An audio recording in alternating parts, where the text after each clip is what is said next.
Don't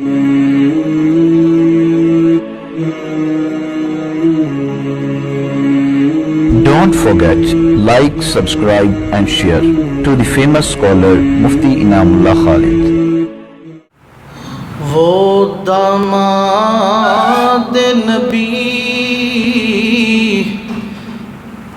جسے ہم عثمان کہتے ہیں، وہ داماد نبی جسے ہم عثمان کہتے ہیں، حیا والا اور ناشر القرآن کہتے ہیں، غنی تھے مال کیا ہے، غنی تھے مال کیا ہے، راہ حق میں جان تک دے دی، اسے ایثار کہتے ہیں، اسے قربان کہتے ہیں، حیا والا اور ناشر القرآن کہتے ہیں۔ کوئی ظالم انہیں خائن کہے توبہ معاذ اللہ، کوئی ظالم انہیں خائن کہے توبہ معاذ اللہ، اسے الزام کہتے ہیں، اسے بہتان کہتے ہیں، اسے الزام کہتے ہیں، اسے بہتان کہتے ہیں۔ انہی کی خاطر بیعت رسول اللہ نے لی تھی، کس کی خاطر؟ حضرت عثمان کی خاطر۔ انہی کی خاطر بیعت رسول اللہ نے لی تھی، جسے خود حق تعالی بیعت رضوان کہتے ہیں، جسے خود حق تعالی بیعت رضوان کہتے ہیں، وہ داماد نبی جسے ہم عثمان کہتے ہیں، حیا والا اور ناشر القرآن کہتے ہیں۔ انتہائی واجب الاحترام سامعین ذی وقار، 18 ذی الحجہ سن 1444 ہجری، 7 جولائی سن 2023 عیسوی بروز جمعۃ المبارک اپنی منزل کی طرف رواں دواں ہے۔ آپ حضرات کے علم میں ہے کہ 18 ذی الحجہ کو ناشر القرآن، پیکر حیا، داماد رسول، خلیفہ ثالث حضرت عثمان ذو النورین رضی اللہ تعالی عنہ کا یوم شہادت ہے۔ میں اس حوالے سے چند ایک گزارشات عرض کروں گا۔ سامعین کرام،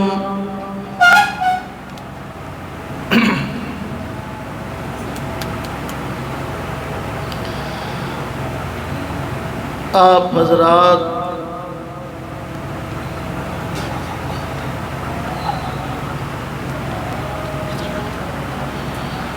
حضرات اگر کتب کا مطالعہ کریں تو آپ کو ایک بڑی عجیب بات آپ کی معلومات میں آئے گی۔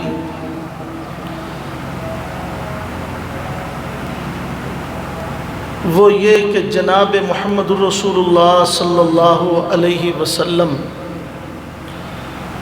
جو انگوٹھی مبارک پہنا کرتے تھے اس کے اوپر کچھ تحریر ہوتا تھا۔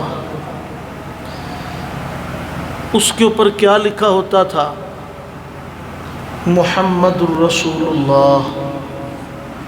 آقا علیہ السلام جب بھی کوئی خط لکھتے، مکتوب لکھتے تو اس کے آخر پہ بطور مہر اس کو استعمال فرماتے۔ بعد میں حضرت سیدنا صدیق اکبر رضی اللہ تعالی عنہ انگوٹھی پہنتے تھے سنت سمجھ کر۔ انہوں نے اس کے اوپر جو لکھوایا تھا کہ اللہ اپنے بندے کے لیے کافی ہے، اللہ ہی اپنے بندے کے لیے کافی ہے۔ حضرت عمر فاروق خلیفہ دوم تھے، وہ انگوٹھی پہنا کرتے تھے تو انہوں نے اپنی انگوٹھی کے اوپر لکھوایا تھا کہ انسان کی نصیحت کے لیے اس کی موت کافی ہے، انسان کی موت ہی اس کی نصیحت کے لیے کافی ہے۔ تیسرے خلیفہ تھے حضرت عثمان غنی رضی اللہ تعالیٰ، جن کے موضوع پہ آج ہم گفتگو کریں گے انشاءاللہ۔ ان کی انگوٹھی پر لکھا ہوتا تھا کہ اے اللہ مجھے زندگی سعادت والی دینا اور موت شہادت والی دینا۔ اللہم احینی سعیدا و امیتنی شہیدا، یہ تحریر ہوتا تھا۔ اللہم احینی سعیدا و امیتنی شہیدا۔ دو دعائیں ہیں۔ پہلی دعا ہے اللہم احینی سعیدا، کہ یا اللہ مجھے زندگی عطا کرنا سعادت والی، یہ ایک دعا۔ وَأَمِتْنِي شَهِيدًا، یہ دوسری دعا ہے کہ جب مجھے موت آئے تو شہادت کی موت آئے۔ دعا جو پہلی ہے ہم اس کے اوپر تھوڑی سی گفتگو کرتے ہیں۔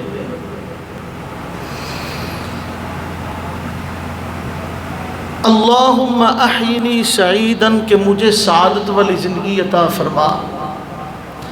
آپ حضرات نے اس دھرتی و کائنات میں دیکھا ہے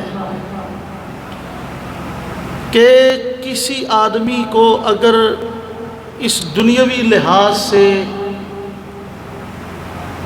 کوئی چیزیں سعادت دیتی ہیں تو وہ آپ حضرات کے علم میں ہے کہ وہ چند چیزیں کیا ہیں جن سے آدمی کہتا ہے جی یہ بڑا سعادت مند آدمی ہے، اس کو دوسروں سے الگ فضیلت ہے۔ ان میں سے سب سے پہلی چیز ہوتی ہے کہ انسان کا حسب و نسب، خاندان، معاشرے میں اعلیٰ ہونا، کہ یہ خاندانی اعتبار سے بڑا اعلیٰ ہے، اس کا خاندان بڑا عرفہ ہے، اس کا حسب و نسب بڑا اچھا ہے۔ اللہ رب العزت نے حضرت عثمان غنی کو جو پہلی سعادت تھی یہ ایسے عطا کی تھی کہ 5ویں پشت سے، باپ کی طرف سے 5ویں پشت سے جناب محمد رسول اللہ صلی اللہ علیہ وسلم کے ساتھ ان کا شجرہ نسب ملتا تھا۔ ان کے ابو، ان کے دادا، پھر ان کے والد، پھر ان کے والد، یہ 5 پشتیں ہوتی تھیں، تو 5ویں پشت سے ان کا نسب جناب محمد رسول اللہ صلی اللہ علیہ وسلم سے ملتا تھا۔ ماں کی طرف سے ان کو یہ سعادت تھی کہ ان کی جو نانی تھی وہ آقا علیہ السلام کے والد محترم حضرت عبداللہ کی سگی اور جڑواں بہن تھی۔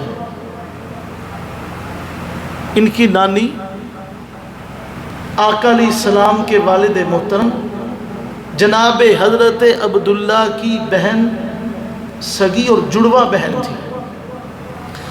یعنی کہ اللہ تعالیٰ نے اس دعا کی قبولیت کا یہ نتیجہ دیا تھا کہ خاندانی حسب و نسب کے اعتبار سے حضرت عثمان کو یہ فضیلت حاصل تھی رضی اللہ تعالیٰ عنہ۔ دوسری جو سعادت مانی جاتی ہے وہ یہ کہ خاندان اچھا ہونے کے بعد، حسب و نسب اعلیٰ ہونے کے بعد انسان کا کسی اچھی جگہ پہ رشتہ ہو جانا۔ لوگ کہتے ہیں کہ اس کی جو بیوی ہے، اس کا جو رشتہ طے ہوا ہے، وہ جہاں پہ رشتہ طے ہوا ہے وہ خاندان بھی بڑا اعلیٰ ہے، وہ گھرانہ بھی بڑا سعادت مند گھرانہ ہے۔ اس لحاظ سے بھی آدمی کی پوزیشن بنتی ہے، سعادت اس کو ملتی ہے، فضیلت ملتی ہے۔ چنانچہ حضرت عثمان غنی رضی اللہ تعالی عنہ ان کو جناب محمد رسول اللہ صلی اللہ علیہ وسلم نے اپنی صاحبزادی حضرت رقیہ نکاح میں دی تھی۔ حضرت رقیہ کے بعد آقا علیہ السلام نے اپنی بیٹی ام کلثوم کا نکاح حضرت عثمان سے کر دیا تھا، اور پھر جب ان کا انتقال ہو گیا تو آقا علیہ السلام نے فرمایا، بعض روایات میں 40 کی تعداد آتی ہے، بعض میں 100 کی اور بعض میں 200 کی، کہ عثمان میری 40 بیٹیاں ہوتی اللہ نے مجھے دی ہوتی، یا 100 یا 200، یہاں تک کہ الفاظ ہیں اگر میری اتنی بیٹیاں ہوتی اور تیرے پاس میری بیٹی انتقال کر جاتی، میں یکے بعد دیگرے تیرے نکاح میں اپنی بیٹیاں دیتا جاتا۔ یہ دوسری سعادت بھی اللہ نے حضرت عثمان غنی رضی اللہ تعالیٰ عنہ کو عطا کر دی تھی۔ اور ایک اور دیکھیے تیسری سعادت بھی کہ آپ حضرات نے دیکھا ہوگا کہ اگر کوئی کسی کی بیٹی فوت ہو جائے تو عموماً والدین غم میں ہوتے ہیں، لیکن آپ کے تجربے میں یہ بات ہے کہ کچھ والدین ایسے بھی ہوتے ہیں کہ اس لڑکی کا باپ کہتا ہے یار اچھا ہو گیا ہے میری بیٹی فوت ہو گئی۔ آپ نے سنا ہوگا، آپ پوچھتے ہیں کیوں؟ یہ آپ کیوں کہہ رہے ہیں؟ آپ کی بیٹی تو وفات پا گئی، اگر اس کے بچے ہیں تو یہ بھی آگے سے بڑا اور دکھ ہے کہ اس کے بچوں کا کیا بنے گا۔ وہ والد آگے سے کیا کہتا ہے؟ وہ کہتا ہے او پوچھنے والے، تم یہ پوچھتے ہو کہ میں شکر کیوں کر رہا ہوں کہ میری بیٹی اس دنیا سے چلی گئی، میرا داماد اچھا نہیں تھا، آئے دن ہر روز دن کی ہر گھڑی ہر لمحہ میری بیٹی کو تنگ کرتا تھا، ستاتا تھا، ہر وقت میری بیٹی اپنے خاوند کے سلوک سے پریشان رہتی تھی، ہم اپنے داماد سے خوش نہیں تھے، بڑے تنگ تھے، اس کی تکلیفوں کے آگے ہم سر جھکائے ہوئے تھے۔ اللہ کا کرنا ایسا ہوا کہ اللہ کی طرف سے میری بیٹی کو موت آ گئی، اچھا ہوا بیچاری کی جان چھوٹ گئی، اچھا ہوا اس برے خاوند سے اس کا چلو چھوٹ گیا۔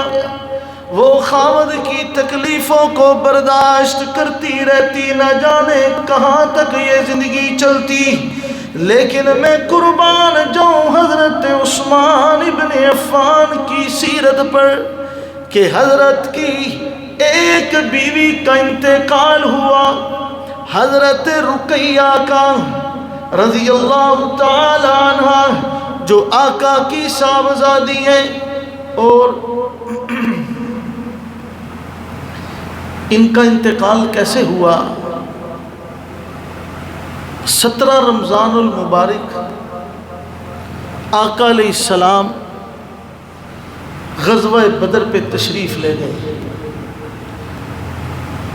تو حضرت رقیہ طبیعت ٹھیک نہیں تھی.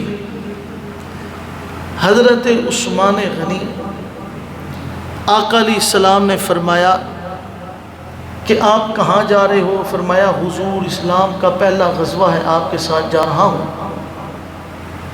لیکن میرے گھر میں میری بیوی بیمار ہے، اب آپ بتائیے میں کیا کروں؟ حضور نے فرمایا کہ عثمان تو گھر میں رہ کے اپنی بیوی کی تیمارداری کر، کیونکہ تمہارے پاس اور عورتوں کا انتظام نہیں، تمہارا خاندان مکہ میں ہے، اب ہم مدینہ میں ہیں تو ادھر وہ افراد نہیں آ سکتے. آپ حضرات کے علم میں ہے کہ اپنے علاقے میں تو مہیا ہو جاتے ہیں، لیکن انسان اگر کسی اور جگہ منتقل ہو جائے تو وہاں اتنی آسانی سے نہیں میسر آتے. تو حضرت اسامہ بن زید کو اور حضرت عثمان غنی کو حضرت رقیہ کے پاس رکھتا. آقا علیہ السلام غزوہ بدر پہ تشریف لے گئے. 17 کو غزوہ بدر ہوا. بدر کی جنگ میں اللہ نے مسلمانوں کو فتح دی. وہاں سے پھر واپسی ہوئی اور چلتے چلتے حضور صلی اللہ علیہ وسلم جب مدینہ کی حدود کے پاس پہنچے تو آگے سب سے جو ایک فرد تھا اس نے قافلہ پہنچنے سے پہلے اعلان کیا کہ مسلمانوں مبارک ہو، اللہ نے مسلمانوں کے لشکر کو فتح نصیب کی ہے.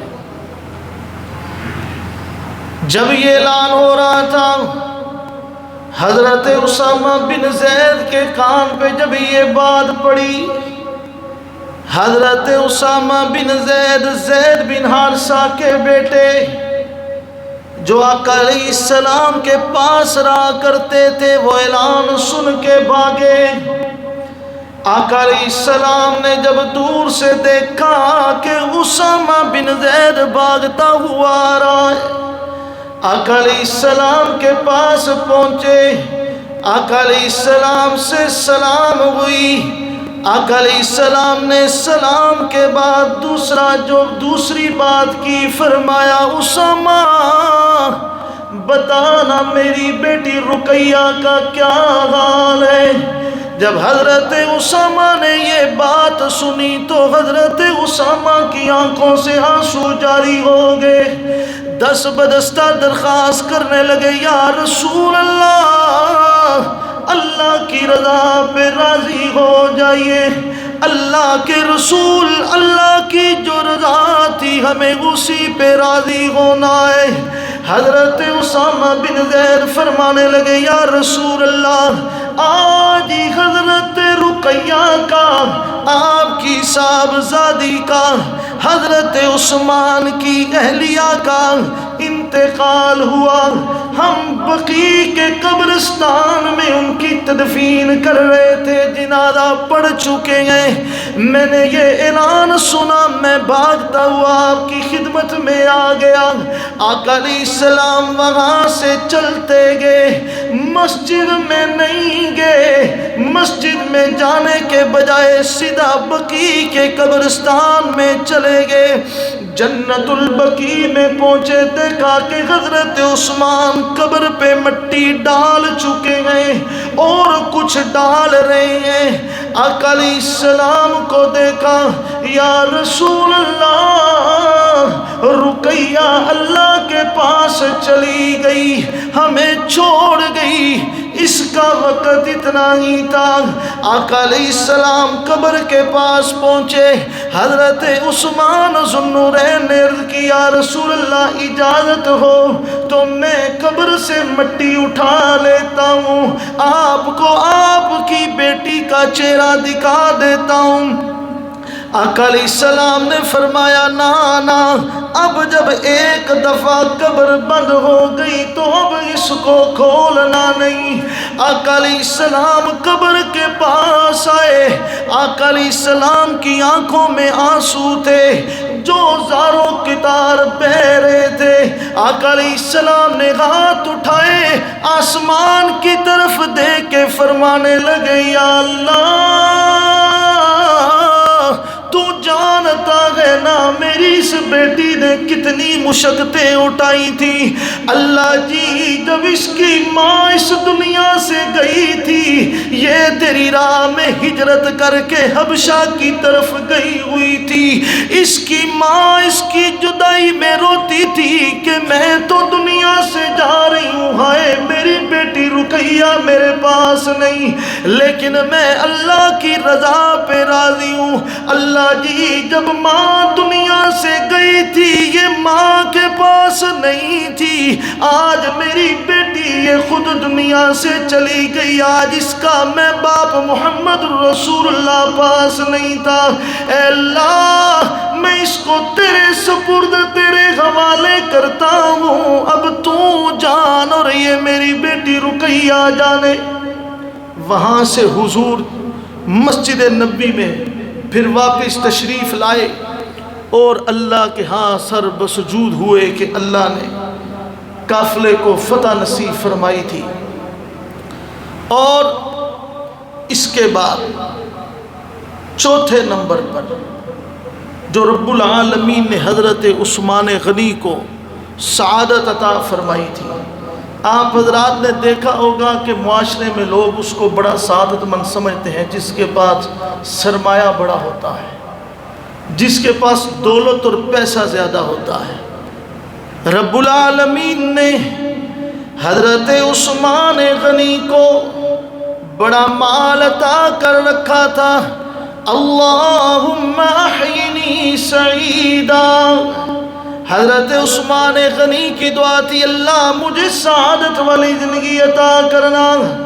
اللہ رب العزت نے سعادت عطا فرمائی، صرف مکے کے نہیں، مدینے کے نہیں، اس خطے کے نہیں، پوری سرزمین عرب کے بڑے مالدار تھے، سرزمین عرب کے بڑے مالدار تھے۔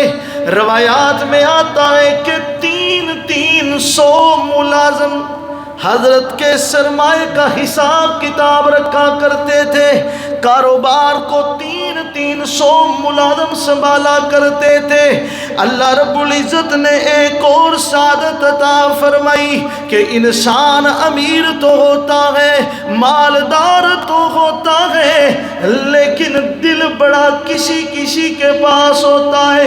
رب العالمین نے سخاوت والی سعادت بھی حضرت عثمان کو نصیب کی تھی، اتنا سخاوت کا بادشاہ بنایا تھا کہ اللہ کے رسول نے جب اعلان کیا کہ مجھے جنگ کے لیے اتنا مال چاہیے، تبوک پہ وقفے پہ اعلان کیا، 100 اونٹ دیے، پھر 200 دیے، پھر کتنا تہائی مال جنگ کے لیے دے دیا۔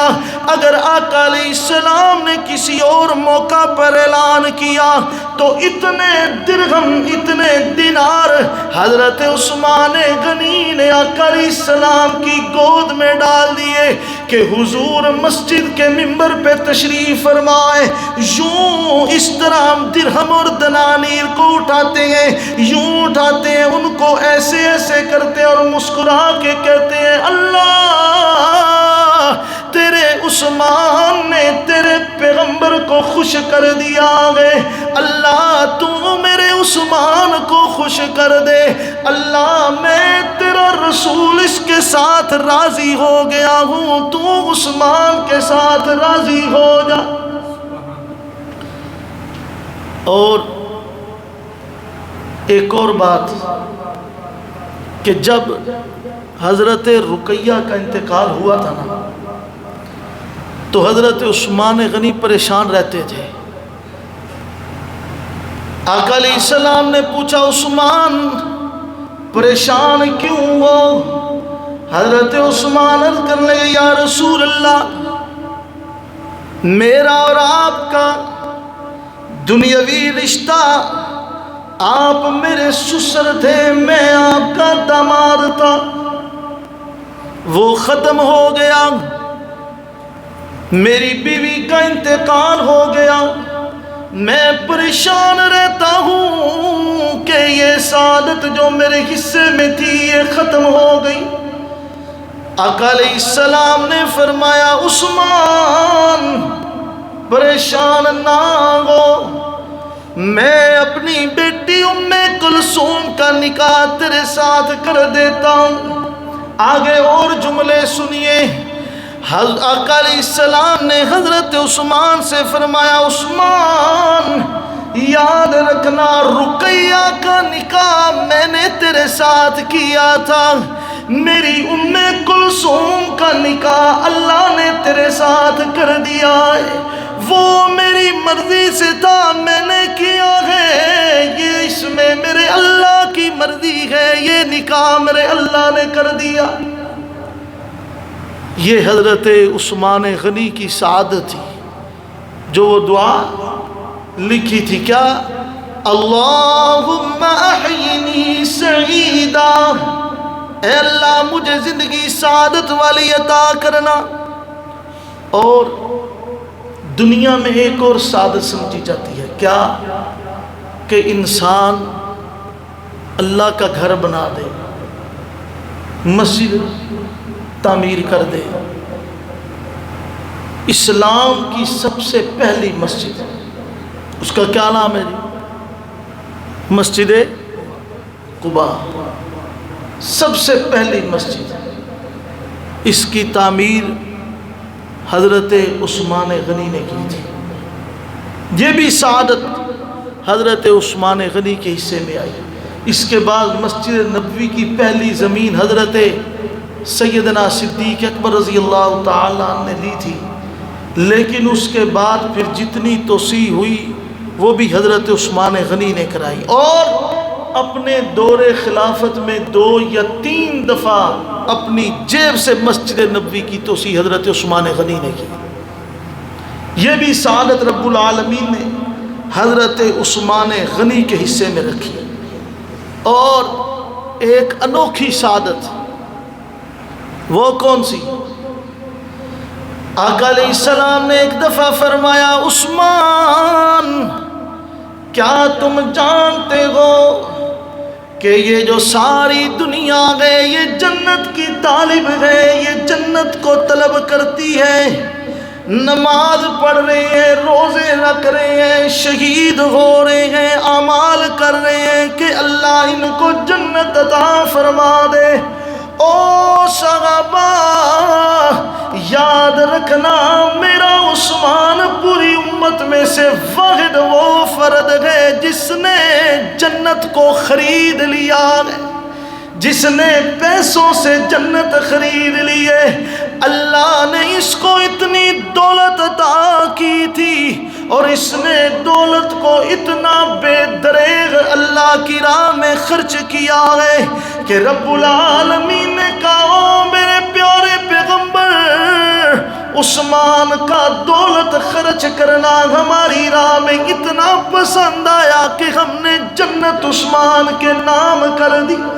آقا علیہ السلام نے فرمایا عثمان تو اب کچھ بھی نہ کر، تو جنت خرید چکا ہے، جنت تیرے نام ہو چکی ہے۔ یہ بھی حضرت عثمان غنی کے حصے میں سعادت آئی تھی۔ اور ایک اور سعادت ہوتی ہے، وہ کون سی؟ کہ لوگ کہتے ہیں کہ یہ آدمی بڑا اچھا ہے، بڑا سعادت مند ہے۔ کیوں جی؟ اس لیے کہ یہ آدمی حیا والا ہے۔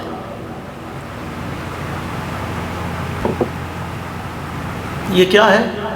حیا والا۔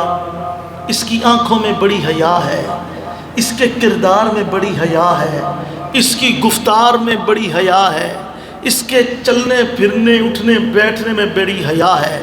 اور اللہ تعالیٰ نے حیا کا منبع اور پیکر حضرت عثمان غنی کو بنایا۔ میں اور آپ کہتے ہیں نا کہ حیا، یہ ہم نے لفظ پڑھا ہے۔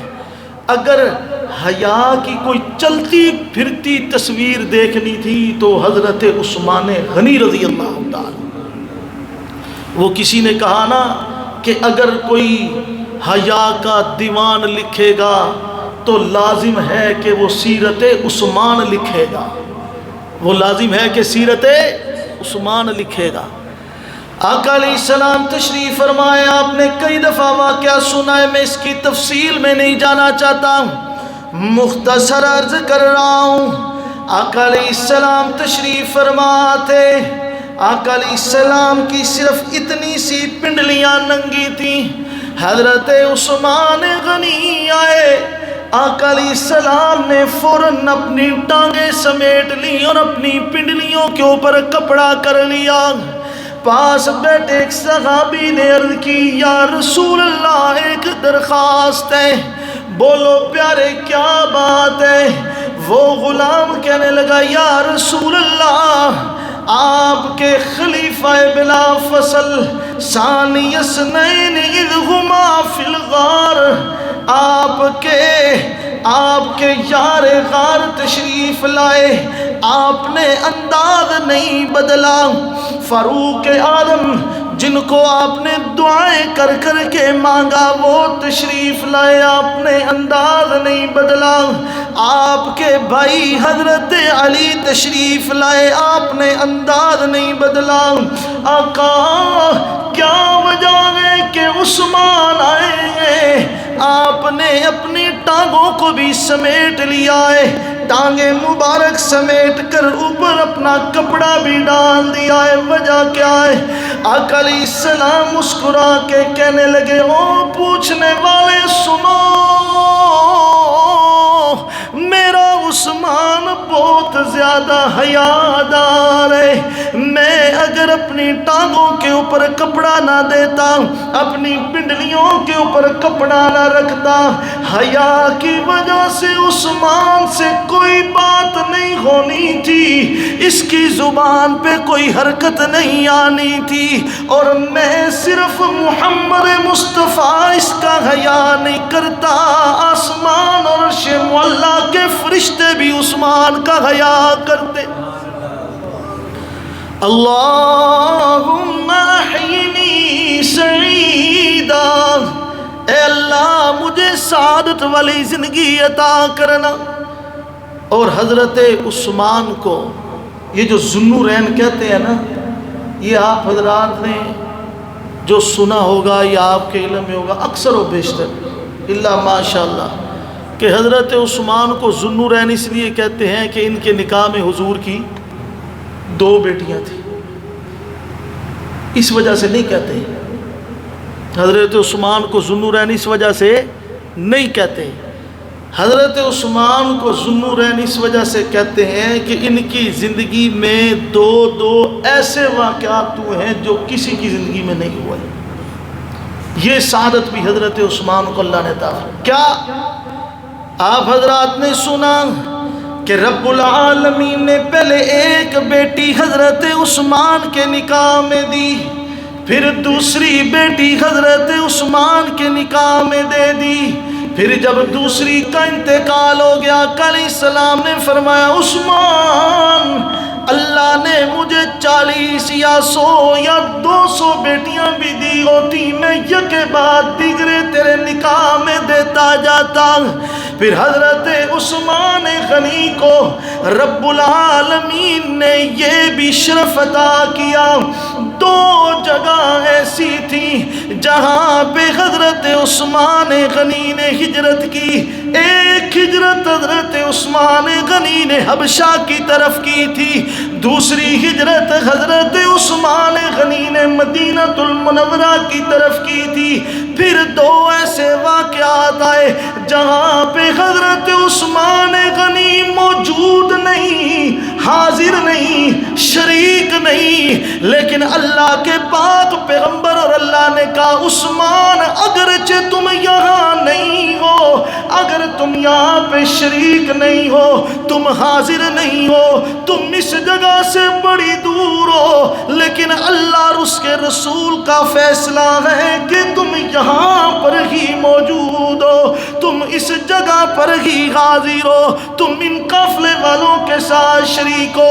پہلا مقام بدر تھا، آقا علیہ السلام نے آ کر کے فرمایا عثمان اسلام کا پہلا معرکہ تھا، تو پہنچ نہیں سکا، تو شرکت نہیں کر سکا، تو اپنی بیوی کی تیمارداری میں لگا رہا۔ عثمان میں نے اللہ سے درخواست ابھی کرنی تھی کہ پہلے ہی رب العالمین نے فرما دیا او میرے محبوب تجھے فکر مند ہونے کی ضرورت نہیں، تیرا عثمان اگرچہ مدینے میں ہے لیکن میں نے اللہ نے اس کا بدرین میں نام درج کر دیا ہے۔ دوسرا صلح حدیبیہ کا موقع تھا، آقا علیہ السلام نے حضرت عثمان غنی کو بات کرنے کے لیے بھیجا، تو حضرت عثمان غنی وہاں پر پہنچے تو حضرت عثمان غنی کے ان پر بڑے احسانات تھے۔ جب وہاں پہنچے تو سب کی نگاہیں جھک گئیں، سر جھک گئے، کہا کہ تم آئے ہو، تمہارا اکرام کرتے ہیں، لحاظ کرتے ہیں۔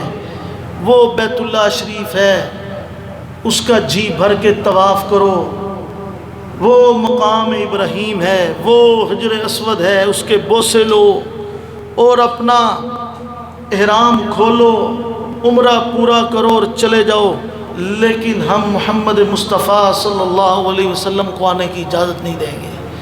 حضرت عثمان مسکرائے، کہا کہ پاگلو، جب تک اس بیت اللہ کا متولی محمد مصطفیٰ صلی اللہ علیہ وسلم نہیں آئیں گے، عثمان بھی اس کعبے کا طواف نہیں کرے گا۔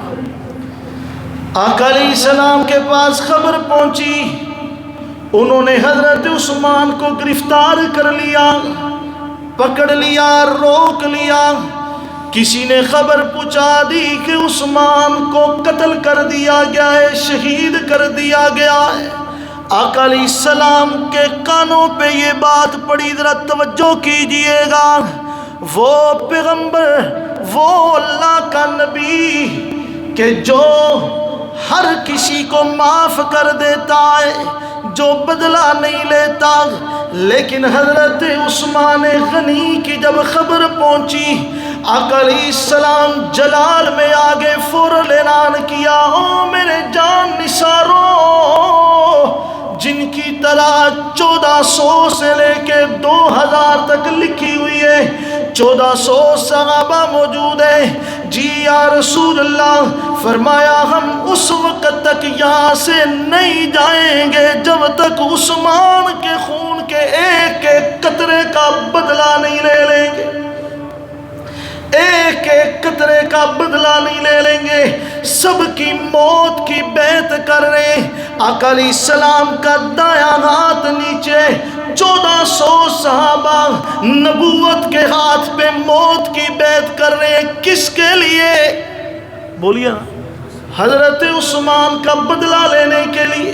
آقا علیہ السلام نے اس وقت یہ عملی قدم اٹھا کے بتا دیا تھا، دنیا والوں، ایک وقت آئے گا میرے عثمان کو سچ مچ شہید کر دیا جائے گا، اس کے بدلے کے لیے کچھ لوگ سخت آواز میرے انداز میں اٹھائیں گے، ان کو غلط نہ کہنا، ان کو غلط نہ کہنا، کیونکہ وہ میری محمد الرسول اللہ کی سنت زندہ کر رہے ہوں گے۔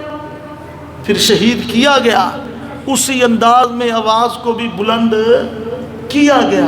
اور ایک اور بات کہ جب آقا علیہ السلام یہ بیعت لے رہے تھے نا، اس وقت جبریل امین آئے، آ کے عرض کرنے لگے، یا رسول اللہ، آپ جو بیعت لے رہی ہیں حضرت عثمان غنی کا بدلہ لینے کے لیے، یہ خبر جھوٹی ہے، حضرت عثمان کو شہید نہیں کیا گیا، وہ زندہ ہیں صحیح سالم میں، بلکہ انہوں نے ان کو گرفتار کر رکھا ہے۔